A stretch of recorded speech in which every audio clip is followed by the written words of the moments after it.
So I really want to welcome Doug and Rachel. It's amazing to have you here. You're beloveds to my heart. You've newly met Aaron. I want to talk about a really cool connection between Doug and Aaron that's led to this conversation today. And you're really instrumental in bringing love and connection and better sex to literally millions of people. How's that feel? Awesome. Yeah. when we were early in our marriage, we decided we needed to make more money. And we were like, well, we could do like phone sex. That would like... I'd be really good at phone sex. Or we could just take this awesome sex life and like package it up in a book and help take the wisdom that we had learned and give it to other people. Amazing. And that was the road we took. So we're glad that we didn't do the phone sex. Yeah. Was there an audiobook kind of like a halfway in between? You did courses though. Yes. Courses and audiobooks for sure, everything. Yeah. Amazing. So, why don't we start first with the first book was The Multiorgasmic Man, is that correct? That was the first sex book. And that's kind of your connection, so...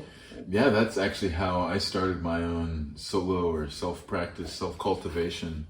The first time I ever played with myself, I guess you could say. Jeez. Was the Multiorgasmic Man. Yeah. And I mean, it really did set up my kind of perspective and take, though, on what the potential for sex was. In fact, I remember the first time I had a conversation with a friend around what we were talking about as masturbation. I was saying, oh yeah, when you do this thing, like it really gets quite intense, and the pleasure once you get over 40 minutes to an hour. He's like, what are you doing? and he's like, this is a 2-minute process. And I was like, what are you doing? And they were both like, are we doing the same thing? Like, let's check in here. Because it was just such a very different experience. And then finding out that for most guys, this is how they had trained themselves to have pleasure. Later, it wasn't a big surprise when they kind of approached sex that it kind of took that same perspective on the experience of sex.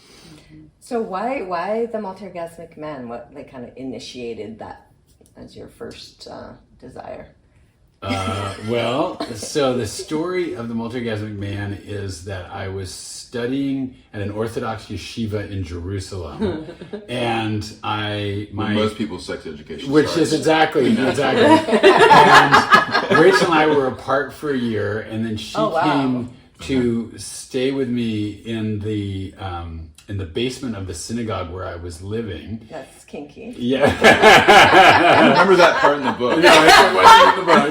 Side note, I almost died because I went so long without sex. Okay, yeah. It was really... I would have died. Challenging. This really... And then Doug had to become a multi-orgasmic man to keep up for all the last time. Well, you're getting to the punchline. Oh, there you go.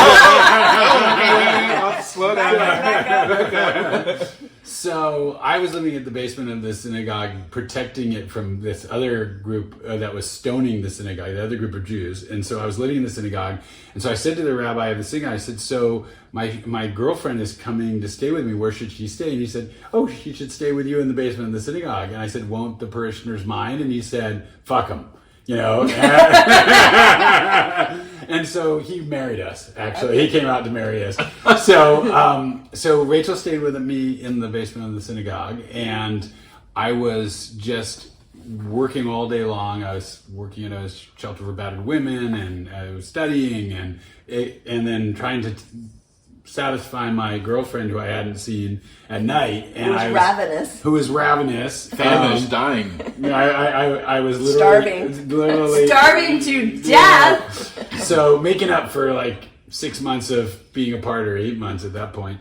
And then I found this book on Taoist sexuality on just randomly on a bookshelf. After I left and he was in recovery. This was so I found this book and I tried it out, and I was like, this stuff is amazing. And that was actually what gave me the energy to actually help satisfy my girlfriend before. So this book was divinely sent. It was divinely sent from the Orthodox yeshiva. No, so your survival. So I tried this thing where, I read in this book that you could have orgasm without ejaculation, and if you didn't ejaculate, you'd have more energy. And I was like, wow, that's a wild concept. And so that's when I tried it out with Rachel. And what do you think, Rachel?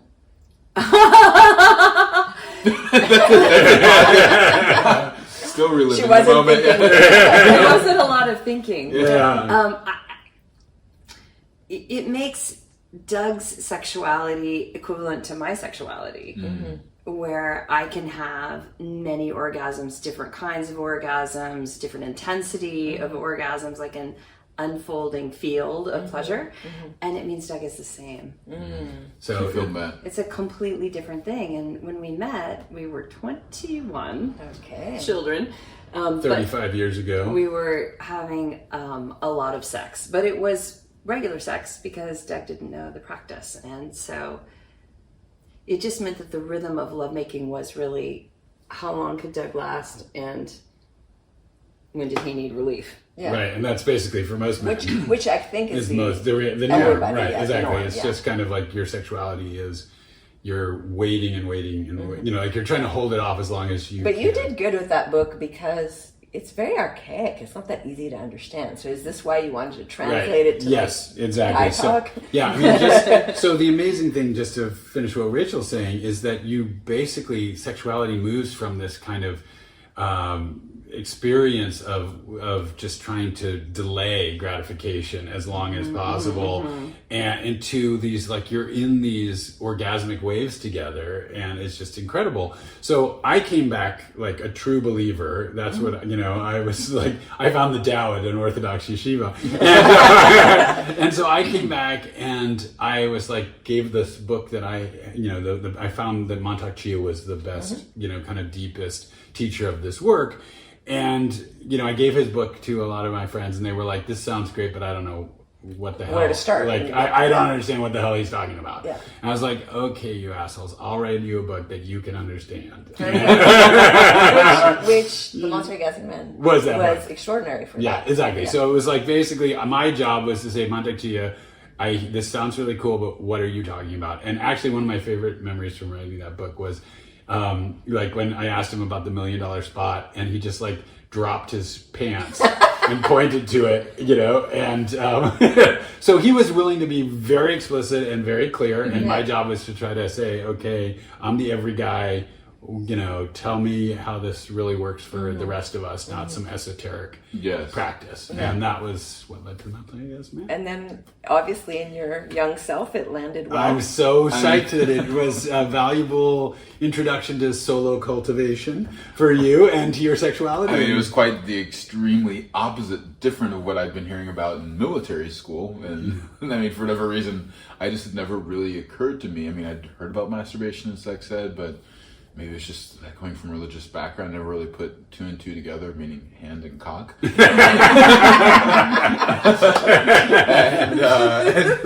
then eventually... That's more one and one together. or maybe two. And 2 and 1? Okay. we'll get into that next The second book. That's why the Multiorgasmic has such a big smile on the front cover. But I just noticed, though, that it, as opposed to like where most guys would be bragging about how many times they came and how fast they were able to do it, which seemed like the kind of mark of bravado for the guys in military school, I was looking at more, well, what kind of felt state experiences could I bring myself into, and then kind of extend these states for longer and longer. So as opposed to racing towards some objective, it really did become this kind of meditation. I remember speaking over the summer that I walked into a Borders bookstore. I was going to the massage book section like I always did. And I saw this book, and I'm like, oh, that's interesting. Well, this is a different massage. Maybe I should start developing. Different massage. No, exactly. And so I started to just practice over the summer. And I remember I had like several friends where I was like telling them about this for periods of, I don't know, about 3 months. And then when I got to school, I can't believe how much I had practiced and told them about what masturbation had kind of become to me. And it just prepared you to be a great lover too. It started a different dialogue though around sex and gave it a different purpose, especially then I was not having intercourse with anyone at that time. I was a virgin, and so then when I then started to have sex, that kind of imprint of how I could orient around pleasure, but also to kind of what was the purpose of sexual activity became something to like really be a more like shared experience than just kind of race and chase towards some kind of like quick little contract. I really like that the book, even for a virgin, especially, would be a really beautiful preparatory of getting to know yourself, but then also being a really great lover when you choose to engage that way. My favorite story, so that book was probably the most stolen book that we have ever written. Okay. So, That's a mark of its success, though. Because people would, I remember like journalists would say that they had it on their desk and it just kept disappearing. So they, okay, yeah. But my favorite story was a friend of mine was on an airplane and she was sitting next to a Jesuit priest who was reading the Multiorgasmic Man on the plane. And speaking of religion, and she was like, "Wow, why are you reading this? You're celibate." And he's like, "We need to understand how to work with the energy." Yes. And I think that's the challenge for so many religious traditions is that they suppress that sexual energy, and then it comes out in all sorts of sideways, problematic ways. And so, really, what I love about the Taoist practice and the multiorgasmic man and the multiorgasmic couple and multiorgasmic woman. Is that it is a sexual spiritual practice, and that it sees sexuality as part, because it comes out of the Chinese medical tradition, it sees it as a natural part of our self-expression and our health and our spiritual development. It's not some strange titillation or kind of back alley kink thing that, the way we treat so much of our sexuality in the West. That was the thing I really loved about how you wrote the book, though, is because as opposed to emphasizing the spirituality or religion and like different terminology at the very beginning, you give people the exercise to have an experience that leads them to that conclusion naturally, so that it goes from a felt state as opposed to kind of trying to have people think about it a certain way or try and live out a religion that maybe doesn't speak to them. Exactly. And then they miss out the experience. And I thought you did a really good job of that. So. Thank you. I love the Taoist phrase, the prayer mat of the flesh. There we go. Like, wow. Two words that don't normally go together, prayer and the flesh. Which is just like, really, where do you experience transcendence? Where, it's in the bedroom for most people.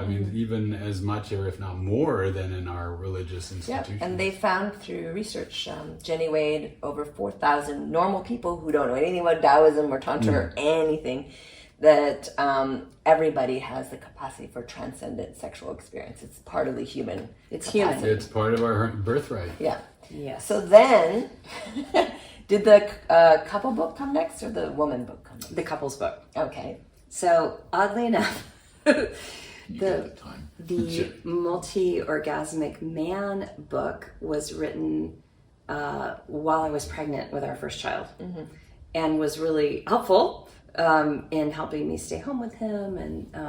And the Multi-Orgasmic Couple book, I was a medical resident, and wow. Already. We working were 110 hours a week. And with a toddler. And So then you never slept.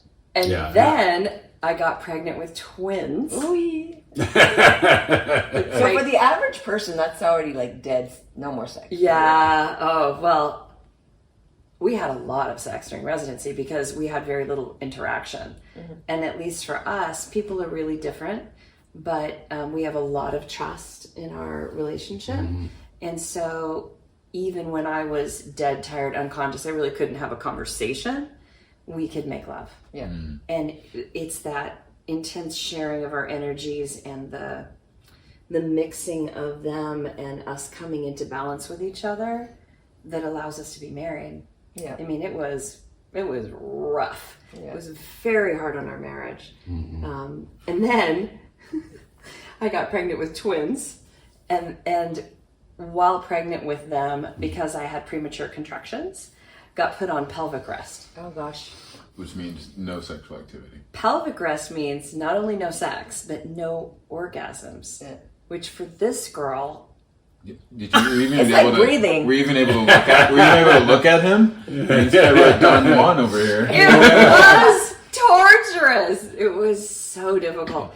And I had to write the multi-orgasmic couple weeks You had to write her at chapters that time. during So I had to Some write salt about in the wound. sex and orgasm And not have it. and not have any orgasms. I mean, you really get to build up some players' Holy anticipation. shit. Well, here's a question though, because I love the multi-orgasmic man, multi-orgasmic woman. They talk about the importance of solo practice, and most people will think about kind of masturbation as the thing that you do because you know, can't you're have sex. scratching the itch, or Yes. or you just kind of you do it, and it's not like something that you actually cultivate, and that unfortunately kind of translates then into relationships. So that's why most people go, oh well, sex is the dessert. So if we're really busy, we just won't have sex.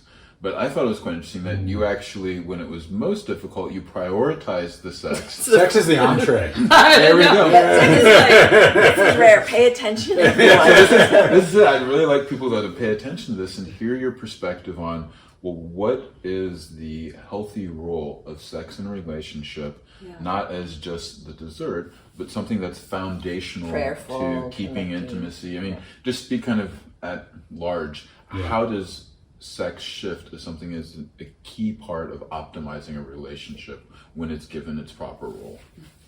Well, yeah, well, I'll just start and just that, I mean, really sex is like the human herb, you know, it's the human vitamin. It's fundamental. I mean, it's called making love for a reason. It is how we generate kind of wellness in our bodies and in our relationship in so many ways. And that kind of, Rachel can talk as a doctor about the actual hormones and the chemical benefits, but love, you know, as Rachel will say, is, you know, just is the foundation of our health.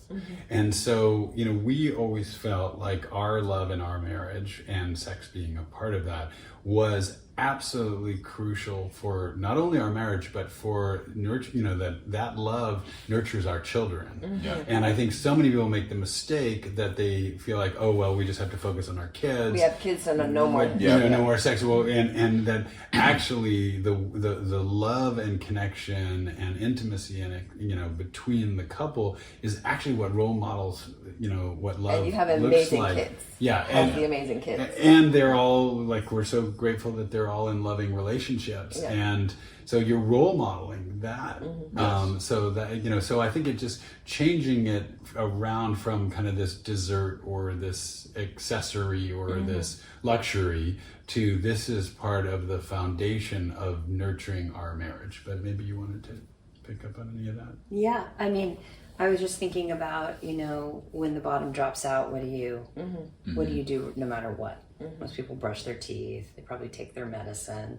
I'm in high favor of both of those things. Yes. You get to the basics, though, what your body needs. You get to the basics, but I think it's a mistake. Well, I mean, I want to say this with a lot of sensitivity because there are a lot of people who have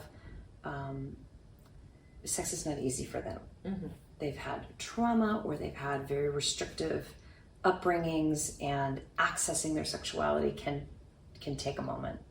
So this isn't for everyone, but I would say if you can find yourself in a state of openness, because I'm also, you and I are completely aligned with this, but that there is no time that you should have sex if you really don't want to. Because you're just betraying your body. And betraying your body doesn't get you pleasure. Betraying your body gets you numbness. And then you have to recover from that. So you should never have sex if you don't want to. But there's, I really don't want to, and then there's a whole bunch of shades in between, right? Exactly. So Doug and I would have these very nuanced conversations of, is it really a no? Or is it you'd rather not? Where but are maybe you you're 0 with- to 10? Yeah. Are you Literally. Somebody, Literally. I can't remember what our math was, but somebody, you know, we had to add up to a 10. I think. We have to Somebody- add up to a 10, right? This is actually now. So Right. this started like in residency, but we still use this like because we always have this conversation, because for us sex is an essential piece of our intimacy in our marriage. So we're open to it as best we can all the time. So we always have this conversation. Where are you? I'm really tired. I'm kind of a 4. Where are you? And if the other person is a 6, Doug's like, I'm a 7. I'm like, that's good enough. Let's go. Let's go. Somebody's got to be up for it, right? And if we're both an 8, that's a great night, you know. Yeah, if we're both a 4, forget it, you know. Like, or 2. You know, right. Or that's like a little bit of sleep and wake up in the middle of the night. Right, exactly. Right. The other thing that I would just say is because, you know, it's so easy in our society to separate sexuality from the rest of our relationship and love and intimacy as some kind of separate thing. Yes. And I think one of the things I'd say is even when Rachel was working 110 hours a week in residency, even when we had 3 children under 5, you know, even when I had, you know, we were splitting the care of our kids, and I had 2 kids, you know, 2 toddlers and slings on my body and my son hanging off my back, you know, even then we would have a date night every week.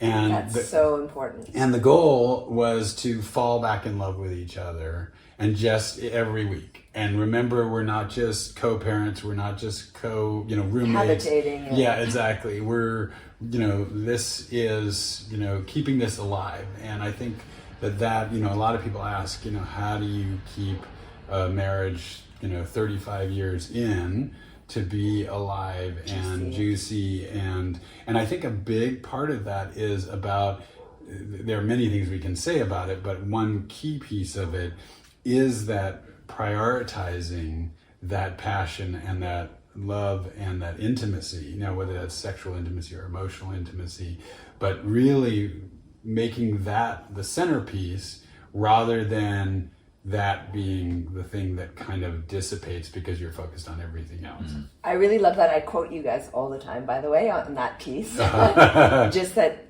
you know, there is a dedication at least once a week. It's non-negotiable. This is your time. What happens in that time, that's creative, but it's your time. I'd love to jump into the explicit part of the podcast. We get a lot more free, so we're going to transition right now. But we can keep going on the date night stuff. I definitely want to also talk about where you're at now with your pleasure exploration, what you're discovering, and then also get into some things around relational dynamics, because sometimes things are hard, and so you two have definitely found your way through some hard things. So we've been through some hard stuff. Yeah. Yes, exactly.